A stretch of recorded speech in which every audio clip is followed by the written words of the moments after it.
Hi friends, welcome back to my channel. ఈరోజు topic వచ్చేసి మన కోడి పిల్లలకు వచ్చేసి ఈరోజు ఫీడ్ అనమాట. ఫీడ్ వచ్చేసి బిఎస్ఎఫ్ లార్వా ఫ్రెండ్స్. మొన్న మీకు చెప్పాను కదా, BSF larva video long video చేసి పెడతా అని. ఈరోజు షార్ట్ వీడియో వస్తుంది, దాని తర్వాత లాంగ్ వీడియో అప్లోడ్ చేయబడుతుంది ఫ్రెండ్స్. చూడండి ఫ్రెండ్స్, ఇదే బిఎస్ఎఫ్ లార్వా.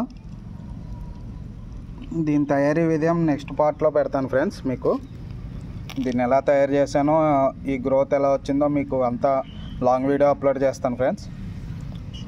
ఈరోజు మనం ఈ ఫీడ్ మన చిక్స్కి ఇచ్చుకుంటున్నాం. ఈ ఫీడ్ ఇచ్చుకోవడం వల్ల మన పిల్లలకి వచ్చేసి మంచి ప్రోటీన్ కానీ ఇమ్యూనిటీ కానీ బాగా బూస్ట్ అవుతుంది ఫ్రెండ్స్ ఇవి తినడం వల్ల. Thanks friends, thanks for watching. ఇలాంటి మోర్ ఇన్ఫర్మేషన్ కోసం నా వీడియోని లైక్, సబ్స్క్రైబ్ చేసుకోగలరు. Thank you friends.